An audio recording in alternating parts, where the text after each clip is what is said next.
Well, good morning. I figured now that I've got 50 hours, well, just about 50 hours on the Yanmar, I'm in a better position now to actually do a little bit of review on it, 50-hour review, and kind of talk about some of the things from operating it that I really like and some of the things that I'm not the most fussed about with it. I'm not going to pretend that it's a perfect machine, because I don't think there's any such thing as a perfect machine. However, for everything that we've asked it to do and everything that we've kind of forced it to do, I can't complain too much about it. There's a few things that I'm not fussed about, but for the most part, it has actually been a really good machine, and I would buy another Yanmar. So I guess that's one of the big questions a lot of people would wonder, is if you had it to do over again, would you? And I would. I would buy another Yanmar. I would actually buy this exact machine again. The only things that I would change if I bought it again is I would definitely get the rear counterweight kit put on it.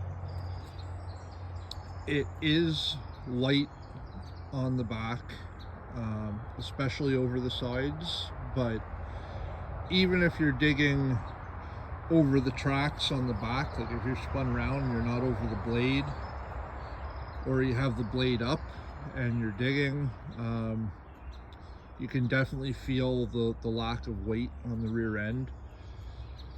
I don't feel like the machine's lacking in power in any sort of way, but the one thing I will say is I do think that from the factory, these machines come with their hydraulic limiter, basically where the hydraulics, instead of continuing to push, it dumps the hydraulics and runs it back to the tank.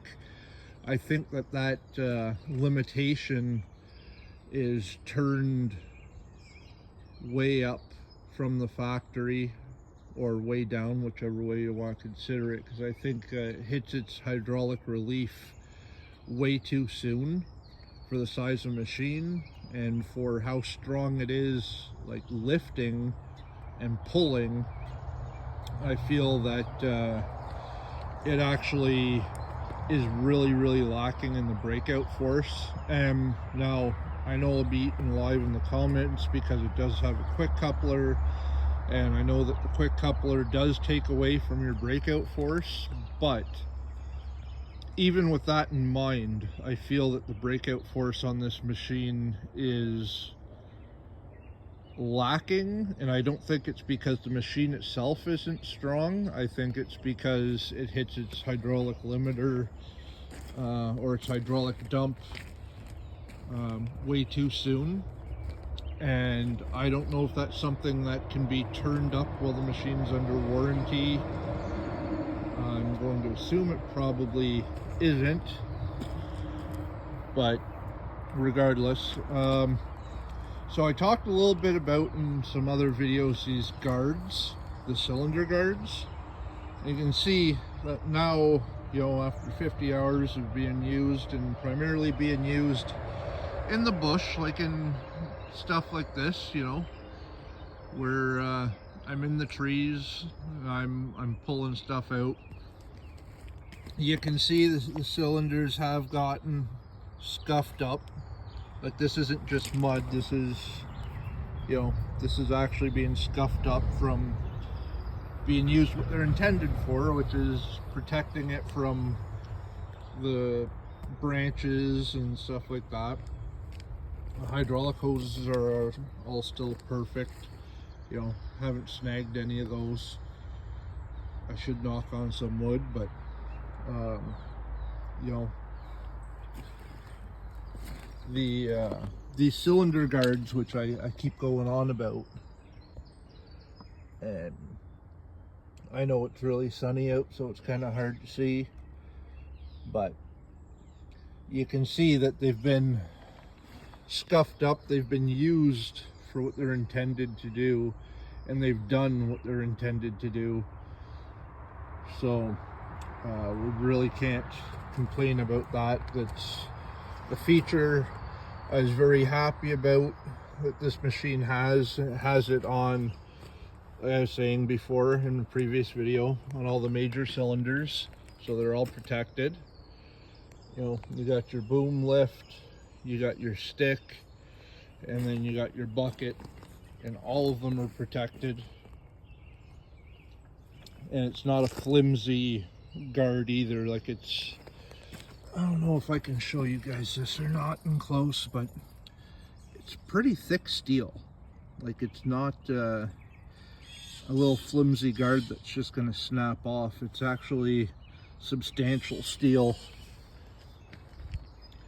So that's something Yanmar definitely did right, and I'm really happy that it has that, because I can't help but feel that some of these cylinders, even though it's only got 50 hours on it, would probably have some nicks on them by now, especially on the job that we're working, well, we were working on, which was this job. And yes, the machine's still here, and the reason we're out here this morning is because we're actually getting the machine picked up and it's going back to the farm. So we're leaving this job site since it's shut down for now, and we got some work to do at the farm, and we'll be highlighting that later once the machine actually gets out there. I'll show you guys what we're going to be doing out there today, but that's another video for a little bit later. The seat, I got nothing bad to say about the seat. If you're one of the people that you know, you really enjoy the comfort side of running a machine, which usually that's, you know, not two things that are associated with each other, but the seat is very comfortable, and the controls are laid out very, very well. I never feel like I'm reaching or grabbing for anything, or anything's a stretch. I do find that everything is laid out ergonomically.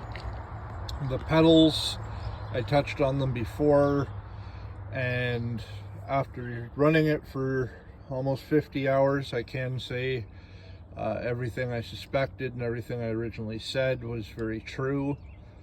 I do think these are probably the best pedals in the industry right now, and it is very easy to steer the machine with your feet. You're very rarely or ever in a situation where you would need to use the hand controls to steer it or move it, unless maybe you have a chainsaw or something in here with you that's blocking your ability to use the pedals with your feet. What else can I say about the machine right now? I mean, I had some worries about this blade before, and as you can see on this job, she don't look brand new no more. She's definitely been scuffed up, and it's been used a lot. It's been used in this 4" minus stone, which, you know, this is pretty big abrasive stuff, especially for a blade this size. You can see we've worn all the paint off of it, but it does have a bolt-on exchangeable cutting edge, which is really fantastic. And again, you know, with all the guarding on this, it has done really well, and I really didn't think that I'd need a it's not a six-way, it's a four-way blade, but I really didn't think the four-way blade would make that big of a difference on an excavator. However, on this job in particular, it's proved somewhat invaluable. And despite having a rather shallow cutoff for where it, dumps its hydraulic pressure, which was one of my concerns with this blade before, especially given that it only has the angle on one side. It's actually done very, very well. So my concerns with it originally seemed to be a little bit unfounded, but I didn't know until I started really actually using it, and I didn't really started pushing with it. And the blade does seem to be able to hold its pressure quite well, unless you're using your entire weight of the machine to push against something like a stump on one corner of it. Then obviously it will release and the blade will angle, but why would you do something like that? So just giving my observations from running it. Haven't used it in the nighttime yet, so I still can't say anything about the lights. I can't say if they're good nighttime visibility or not. I have had them on early morning before the sun has come up, and they do seem to provide good light, but I still haven't worked in like a really dark situation with it yet, where it's been really dark and you can't really see without them. So I'm not going to say anything on that until I actually get into that situation. The tracks, they're probably the same as what comes on every other excavator this size. They are holding up really well. I do inspect them. I know it's only 50 hours, so like holding up really well, it's all relative. However, being in every possible condition that could tear or rip them, I have not even found one nick in these tracks yet anywhere. And they do seem to be holding up pretty good. Even the little grooves that come in the tracks are still there. They're not worn out. And they've been in this stone and twisting and turning in the stone, and they've been completely buried in the mud, where the drive sprocket's been completely submerged underwater in the mud and everything else. And it's been in the brush. Right now it's quite the sight on the video, I guess, but it's been in everything at this point. And I don't know if it's just that the tracks are new, or if Yanmar uses a thicker track. I don't know, but I do know that my Bobcat that I had, my G-Series Bobcat excavator, these tracks would definitely have a few tears in them on this job if I was still using that machine.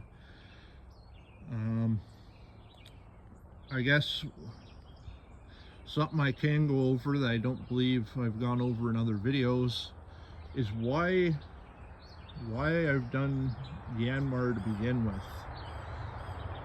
And really the main thing for me was the warranty, the peace of mind with a 4-year, 4,000 hour full machine warranty was a little bit better than, well, really it's twice as good as all the competitors were offering. Cat, John Deere, Case, Bobcat. The Yanmar does offer a better factory warranty, and you don't have to pay anything extra for it. So that was the number one biggest thing. I do like the fact that you get the hydraulic quick coupler free of charge. That's just a standard feature. The thumb on this machine was a standard feature. I didn't pay extra for the thumb. Would I buy an open station machine again? That's a hard call.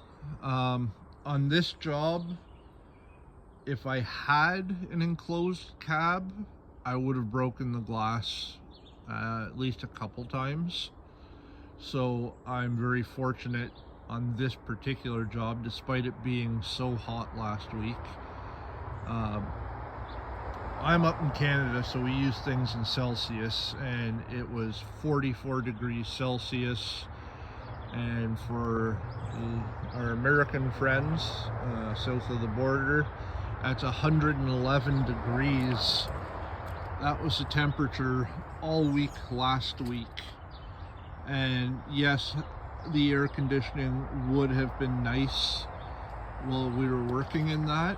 However, you know, I got a ground crew that my guys run chainsaws out here, you know, and they're in full chaps and everything else, all their protective gear, chainsaw pants. They had to work in that heat, and I just wouldn't have felt right sitting in an air-conditioned machine working alongside them. You know, if they're struggling, I feel that I should be as well. Now I know that might be backwards thinking to a lot of people, but I'm just old-fashioned that way. If they're going to be out there working, sweating their nuts off, I'm going to be there beside them doing the same thing. Now, if the machine was being used in the winter time, then I would really consider an open station cab, or sorry, not an open station, enclosed cab. I'm sorry, it's still pretty early this morning. I haven't had any coffee in me, and yeah, my brain's all over the place. So if I was working in the winter time, I would definitely want the enclosed cab just to keep the wind off of me and to have some heat. Having some windshield wipers would be nice. Of course, with an open station, you don't need to worry about that. And I do have a digger lid, which is basically custom fitted cover that goes over the entire cab. They're built in Australia. This is a bit of a shout out to digger lids, I suppose. But I do have one on order for this machine, which will make it much more user-friendly in the rain and strong winds. It will keep the wind off of me, it will keep the rain off of me, and I can still use the machine. It doesn't give you heat, of course. However, from sitting directly over the engine, you do get some ambient heat in that cab. And trust me, I definitely noticed it last week. Being in the extreme heat, definitely noticed it. But yeah, right now, I realize it probably sounds like I'm rambling on a fair bit. I'm gonna end the video with saying I would definitely buy another Yanmar. The SV40, I think that this is probably about the best size for a small private contractor like myself.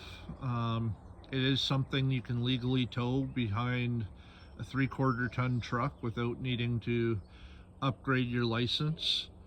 You know, you put this on a trailer, and depending how your trailer's set up, you're going to be anywhere between 13,000 and 14,500 pounds, depending on the size of the trailer, if it's a gooseneck, if it's a bumper pull or conventional pull.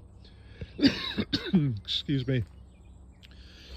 So either way, you can legally tow this without having to have to upgrade your license. Like you can tell, my truck, I conventional tow this, and you know, it's not too bad. And I'm sure the next question in the comments will be, well, you just said you have a float coming to pick it up and you said that you tow this, so what's the deal with that? The deal with that is, from where we are right now out to where I have to bring the machine is about 200 kilometers. Now, I do have a triaxle float. However, my truck, my 2020 F250, this is a gas engine. This is not a diesel truck. This is a 7.3 liter Godzilla engine. And for towing short distances, like if I was towing in the city or I was working, you know, out in the country around the farm, within 100 kilometers, I don't mind towing it on my float to the job site and back.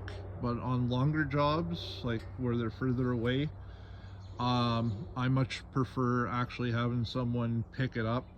I can get this thing picked up and towed 200 kilometers one direction for 200 bucks. So that's about what it would cost me in this truck to go get the float, bring it out here, hook this up and bring it back anyways. And I would just rather, over that sort of distance, to have a company with a tilt and load or a flatbed pick up the excavator and haul it that distance. And that's the whole reason I don't have the float here today, and we're waiting for the truck to come and pick it up, which is the whole reason we're out here to begin with. So without dragging this on any longer, I know it's getting long in the tooth, I'm gonna catch up with you guys once it's loaded up, and once it's back at the farm I'll catch back up with you guys and we will get on to what we're actually going to be doing today. So hope everyone has a wonderful day. Hope everybody is having a good morning, and we will catch you guys a little bit later.